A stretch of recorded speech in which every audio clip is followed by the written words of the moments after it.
Chapter 12 of The Breadwinner. Parvana stayed home for a few days. She went out to get water, and she and Nuria took the little ones out into the sunshine, but beyond that, she wanted to be with her family. I need a break, she told her mother. I don't want to see anything ugly for a little while. Mother and Mrs. Weira had heard about the events at the stadium from other women's group members. Some had husbands or brothers who had been there. This goes on every Friday, Mother said. What century are we living in? Will Father be taken there? Parvana wanted to ask, but she didn't. Her mother wouldn't know. During her days at home, Parvana coached Miriam on her counting, tried to learn mending from Nuria, and listened to Mrs. Weira's stories. They weren't as good as her father's stories. Mostly they were descriptions of field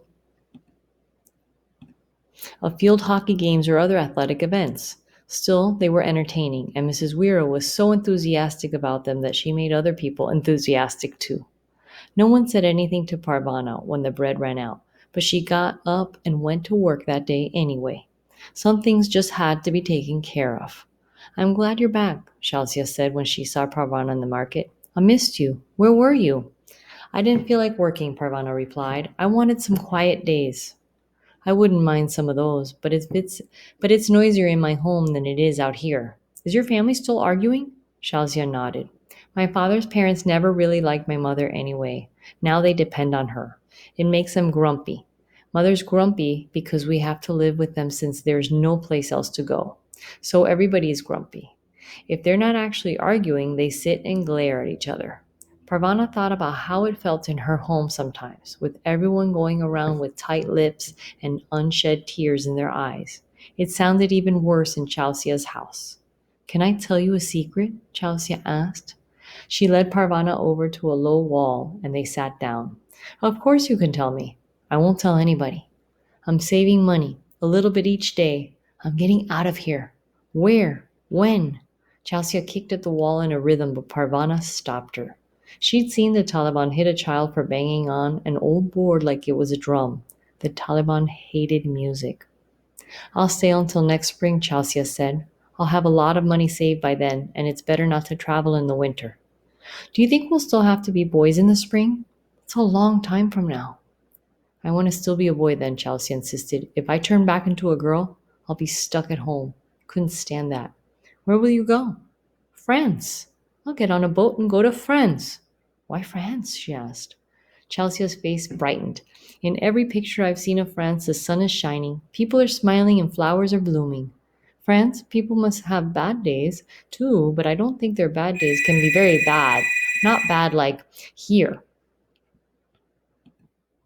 In one picture, I saw a whole field of purple flowers. That's where I want to go. I want to walk into that field and sit down in the middle of it and not think about anything. Parvana struggled to remember her map of the world. I'm not sure you can get to France by boat. Sure, I can. I've got it all figured out. I'll tell a group of nomads that I'm an orphan, and I'll travel with them into Pakistan. My father told me they go back and forth with the seasons, looking for grass for their sheep. In Pakistan, I head down to the Arabian Sea, get on a boat, and go to France. She spoke as if nothing could be more simple. The first boat I get on might not go directly to France, but at least I'll get away from here. Everything will be easy once I get away from here. You'll go by yourself? Parvana couldn't imagine undertaking such a journey on her own. Who will notice one little orphan boy? Chelsea replied. No one will pay any attention to me. I just hope I haven't left it too late. What do you mean? I'm starting to grow. Her voice dropped almost to a whisper. My shape is changing. If it changes too much, I'll turn back into a girl, and then I'll be stuck here. You don't think I'll grow too fast, do you? Maybe I should leave before the spring. I don't want things to pop out of me all of a sudden. Parvana did not want Chelsea to leave, but she tried to be honest with her friend. I can't remember how it happened with Nuria.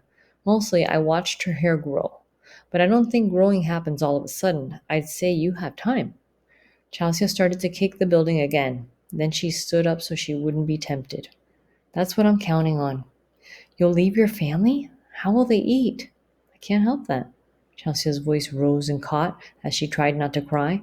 I just have to get out of here. I know that makes me a bad person, but what else can I do? I'll die if I have to stay here. Parvana remembered arguments between her father and mother. Her mother insisting they leave Afghanistan, her father insisting they stay. For the first time, Parvana wondered why her mother didn't just leave. In an instant, she answered her own question. She couldn't sneak away with four children to take care of.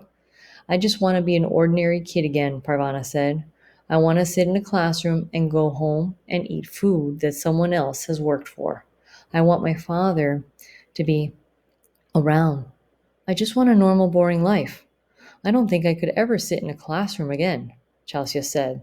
Not after all this. She adjusted her tray of cigarettes. You'll keep my secret. Parvana nodded. Do you want to come with me? Chelsea asked. We could look after each other. I don't know. She could leave Afghanistan, but could she leave her family? She didn't think so. I have a secret too, she said. She reached into her pocket and pulled out the little gifts she'd received from the woman at the window. She told Chelsea where they had come from. Wow, Chelsea said. That's a real mystery. I wonder who she could be. Maybe she's a princess. Maybe we can save her, Parvana said. She saw herself climbing up the wall, smashing the painted over window with her bare fist and helping the princess down to the ground. The princess would be wearing silk and jewels. Parvana would swing her up onto the back of a fast horse and they'd ride through Kabul in a cloud of dust. I'll need a fast horse, she said. How about one of those? Chelsea pointed to a herd of long-haired sheep snuffling through the garbage on the ground of the market. Parvana laughed and the girls went back to work. At her mother's suggestion, Parvana bought a few pounds of dried fruit and nuts. Nuria and Miriam put them into smaller bags, enough for a snack for one person. Parvana sold these from her blanket and her tray. In the afternoon, she and Chelsea wandered around the market looking for customers. Sometimes they went to the bus depot, but they had a lot of competition there. Many boys were trying to sell things. They would run right up to someone and stand in the person's way, saying, Buy my gum, buy my fruit, buy my cigarettes. Parvana and Chazia were too shy for that. They preferred to wait for customers to notice them. Parvana was tired. She wanted to sit in a classroom and be bored by a geography lesson. She wanted to be with her friends and talk about homework and games and what to do on school holidays. She didn't want to know any more about death or blood or pain. The marketplace ceased to be interesting. She no longer laughed when a man got into an argument with a stubborn donkey. She was no longer interested in the snippets of conversation she heard from people strolling by. Everywhere, there were people who were hungry and sick. Women in burqas sat on the pavement and begged, their babies stretched across their laps. And there was no end to it. This wasn't a summer vacation that would end, and then life would get back to normal. This was normal, and Parvana was tired of it. Summer had come to Kabul. Flowers pushed up out of the ground, not caring about the Taliban or landmines, and actually bloomed just as they did in peacetime. Parvana's home, with its little window, grew very hot during the long June days, and the little ones were cranky at night with the heat. Even Miriam lost her good humor and whined along with the two youngest children. Parvana was glad to be able to leave in the morning. Summer brought fruit into Kabul from the fertile valleys, those that had not been bombed into extinction. Parvana brought treats home for her family on the days she made a bit more money.